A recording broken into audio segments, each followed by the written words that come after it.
besar studi kasus yang diangkat atau bahkan gerbong yang diangkat, kalau nggak makanan, minuman, pakaian, kerajinan juga beberapa kali ada, tapi sifatnya bukan ke dinas koperasi, tapi ke Disporapar biasanya, karena dia maksudnya gerbong ekraf.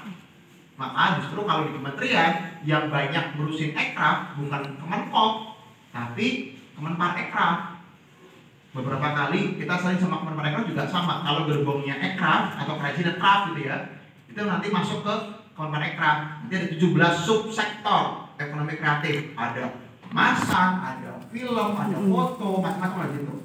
Nah itu yang pertama dulu, biar teman-teman clear ya. Kalau teman-teman merasa apakah saya masuk UMKM? Ya selama omsetnya belum di atas 15 miliar per tahun, masuk UMKM. Saya pun masih menengah, belum sampai level besar karena setahun nggak sampai 20 miliar omsetnya. Kalau sudah di atas 20 miliar baru kita bisa dikatakan sebagai industri karena di atas UMKM gitu misalnya. Nah, terus yang kedua, tadi pertanyaan terkait dengan ini ya Bu, apa namanya? Bagaimana peluang bidang craftnya. Nah, yang perlu teman-teman pelajarin, kalau di Indonesia ada beberapa skema usaha. Skema yang paling sering namanya adalah skema business to customer atau B2C.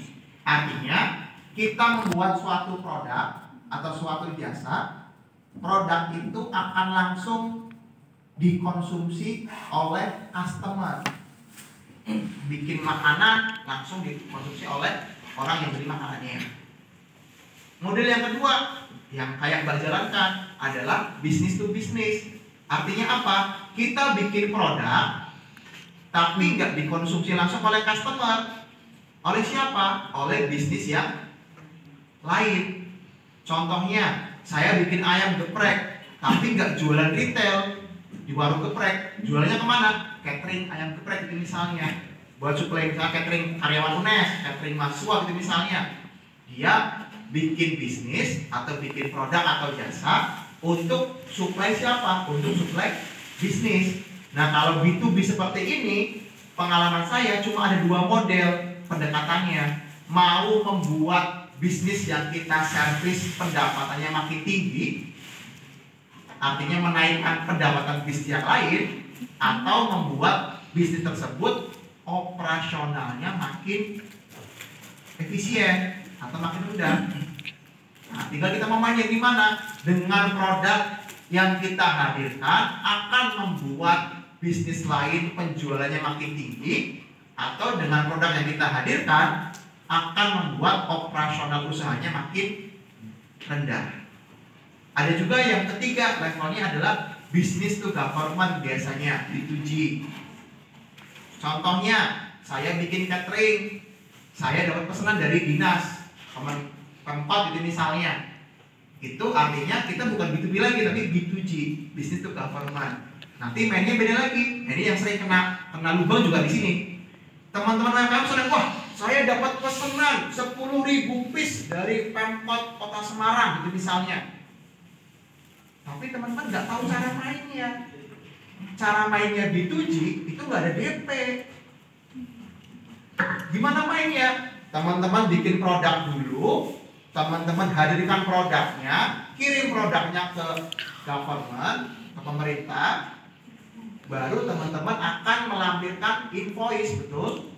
Melampirkan nota, mencairkan nota dari produk yang teman-teman sudah kirimkan. Nah, pertanyaannya adalah kapan cairnya? Nah, invoice-nya berapa lama? Tentu masing-masing instansi akan punya kebijakan sendiri. Oh, UNES itu kalau mencairkan invoice dari vendor berapa lama? Pelajarin tuh di situ. Tanyain ke orang yang pesan, kira-kira cairnya berapa lama ya? Nah, yang sering jadi bumerang adalah teman-teman dapat order B2G kayak tadi itu. Bayarnya tempo, misal seminggu atau sebulan gitu misalnya. Atau kalau yang BUMN bertahun-tahun gitu misalnya, berbulan-bulan gitu terus cair. Tapi teman-teman mengolah bahan bakunya tunai. Saya jualan catering, saya beli sayurnya cash ke penjual, saya beli ayamnya cash ke penjual. Makin banyak order, bukannya makin untung, malah makin pusing. Kenapa? Ngalangin terus ya nggak?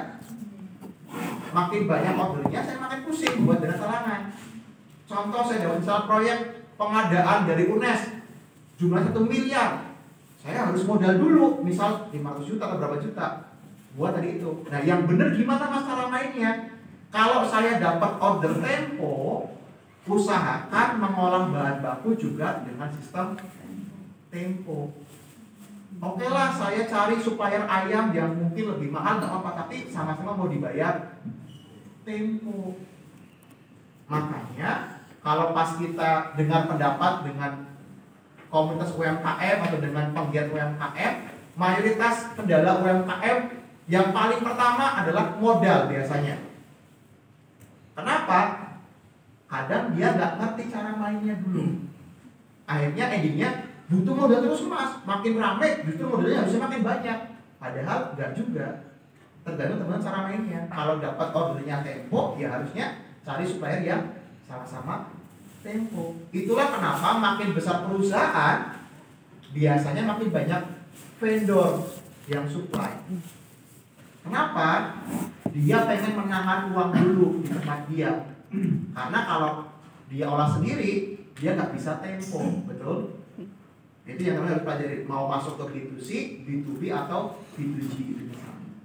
Gitu. Terus yang ketiga tadi terkait dengan Google Trends. Apakah yang masuk di Google Trends itu yang dari YouTube juga masuk? Betul. Karena kalau di gerbongnya Google ya otomatis Google Search-nya masuk, sama YouTube-nya juga masuk.